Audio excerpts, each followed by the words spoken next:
Boa noite. Eu vou falar um pouco sobre fazer uma microaula, para a disciplina de instrumentação de física. Meu nome é Francisco Josel e o tema que eu escolhi foi dilatação térmica, que é um assunto que ocorre muito no nosso cotidiano. A gente vê várias dilatações no nosso cotidiano. Muitas vezes, quem não sabe, nem se toca, que é uma dilatação, mas é uma dilatação que ocorre em nosso cotidiano, que é poucas pessoas que conseguem reconhecer, apenas quem tem um conhecimento ou estudado um pouco sobre as dilatações. Vou passar aqui o slide aqui. Dilatação térmica. Dilatação térmica é a variação que ocorre nas dimensões de um corpo quando submetido a uma variação de temperatura. De maneira geral, os corpos, seja ele sólido, líquido ou gasoso, aumentam suas dimensões quando aumenta sua temperatura. Então, isso quer dizer o seguinte, que quando maior o grau de agitação das moléculas, ou melhor dizendo, quando maior sua temperatura, maior será a sua dilatação. Um exemplo muito prático que a gente pode perceber em uma ponte, uma ponte de sua cidade, ou em cidade circunvizinha, que você tem de passar por uma ponte, se você bem observar, as vigas da ponte, os ferros da ponte, ele tem uma diferençazinha de 5, 10, 15 centímetros, que é justamente para que ocorra essa dilatação. Porque se a casa não deixar, ele tende a esse ferro entortar ou quebrar alguma coisa, porque ele vai sofrer uma dilatação por causa da variação da temperatura. A temperatura muito elevada, ele tende a dilatar e fazer com que ocorra o que eu acabei de falar. Outro exemplo prático que a gente pode utilizar também é a questão dos trilhos de trem. Trilhos de trem, você bem perceber, ele tem um espaçamento mais ou menos de uns 5 centímetros, mais ou menos 5, 7 centímetros, que é justamente para que ocorra essa dilatação. Porque se acaso não houvesse essa dilatação, o ferro fosse topado um no outro assim, ele provavelmente ele entortava, ficaria torta ou para lá ou para cá. Ele entortava, por quê? Porque ele vai crescer, não vai ter espaço. Então, o que ele tem de fazer? Imprensa o ferro com ferro e tende a entortar. O próximo slide aqui. Dilatação térmica do solo, como eu acabei de falar, é um aumento de temperatura, faz com que aumente a vibração e distanciamento entre os átomos que constituem o corpo sólido. Em consequência disso, ocorre um aumento nas suas dimensões. Dependendo da dilatação mais significativa em uma determinada dimensão, comprimento, largura e profundidade. A dilatação do sólido é classificada em linear, superficial e volumétrica. Nós vamos falar primeiramente sobre a dilatação linear. A dilatação linear, ela leva em consideração a dilatação sofrida de um corpo apenas em uma das suas dimensões. Quer dizer que vai aumentar somente aumentar em apenas uma das suas dimensões. É o que acontece com o fio, O fio de energia, você pode prestar atenção, que ele não é reto, ele é côncavo assim. É justamente para que esse fenômeno da dilatação não venha a prejudicar, ou quebrar algum fio.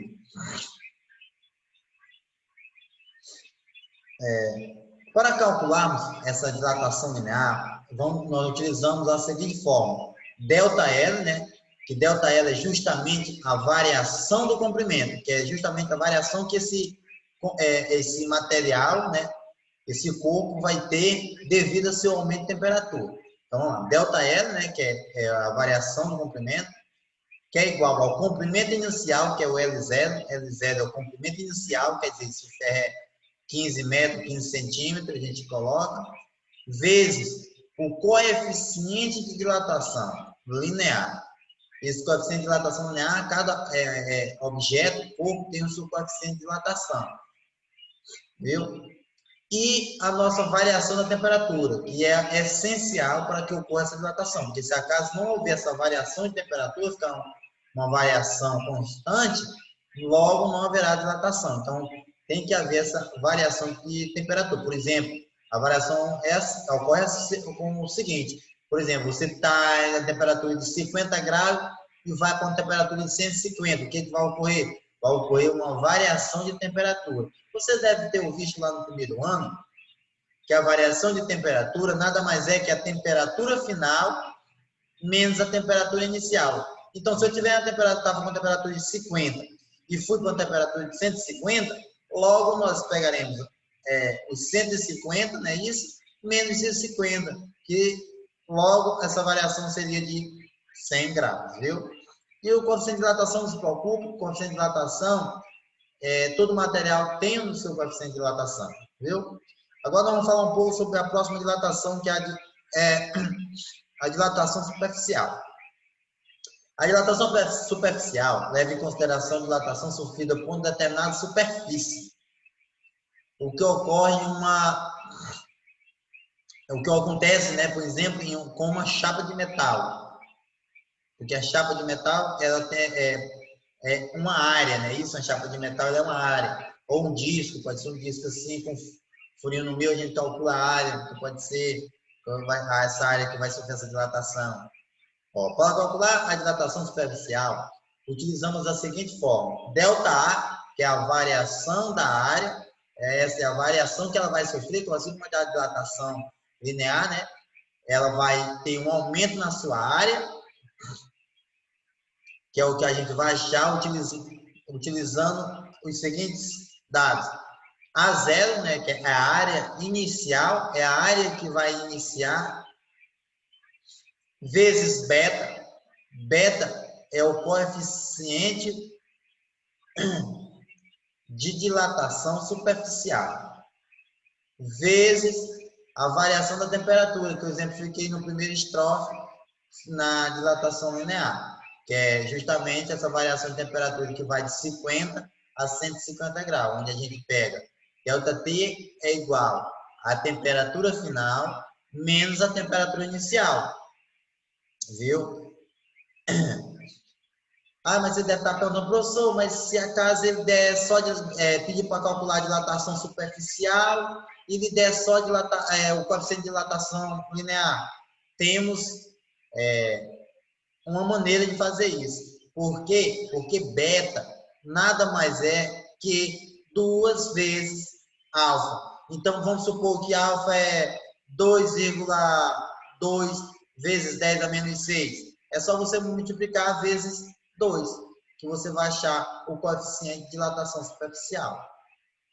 A próxima é a dilatação volumétrica. O querido volume, não é isso? A dilatação volumétrica, ela resulta no aumento no volume de um corpo. O que acontece, por exemplo, com uma barra de ouro.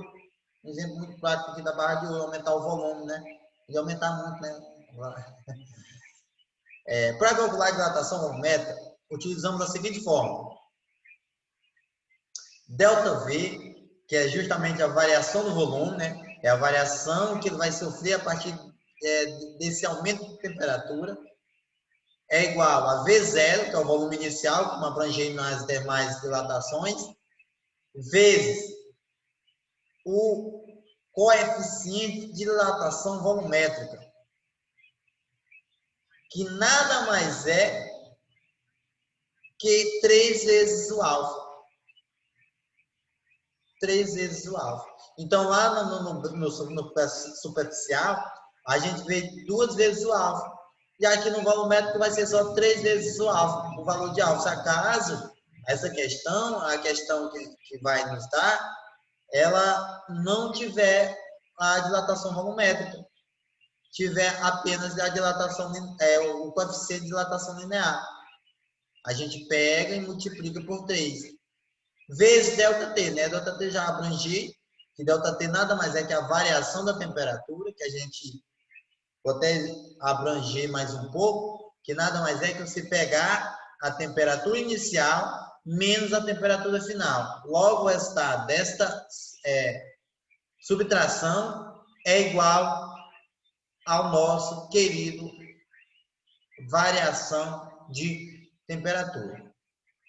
Então, se a gente bem perceber, né, como eu terminei, acabei de falar, a gente vê que ocorre muito no nosso dia a dia, né, essas dilatações, né? Vamos supor aqui, cerâmica, né? Aplicar cerâmica, se não tiver, a gente não deixar o espaçamento adequado, pode ser e pegar e haver, sempre tem que haver esse aumento de temperaturas, tende a rachar o piso, mas isso para que arraste tem que ter esse aumento de temperatura. E essas demais coisas, várias coisas que sofrem essa variação de temperatura, tem de ocorrer essa dilatação. Vamos ver se tem mais um slide aqui. Não tem não. Eu não fiz alguns exemplos. Passa para a próxima aula os exemplos. Então é isso. Dilatação, como agora a partir da aula de hoje, né? Você deve ter percebido que a dilatação ela ocorre, né, no nosso cotidiano, pode se dizer, né? Tantas coisas, né? Agora, quando você chegar na ponte, o professor falou que esse espaçamento aqui é justamente para que ocorra essa dilatação, para que não prejudique a estrutura deste prédio, o prédio não, desculpe, desta ponte. Quando você chegar no trilho, né, você vai ver, agora eu sei por que tem esse espaçamento. Esse espaçamento que o professor me explicou na aula de dilatação térmica, que esse espaçamento é justamente para que não entorne, para que sofra a dilatação e não venha a danificar a estrutura dos trilhos do trem, né, principalmente. Então, é isso. Falamos um pouco sobre a dilatação linear, para abranger, para a gente ver como ocorre, como é essa dilatação, a gente teria que fazer alguns exercícios, vai ficar para a próxima aula, viu? Desde já agradeço a todos, muitíssimo obrigado e uma boa noite.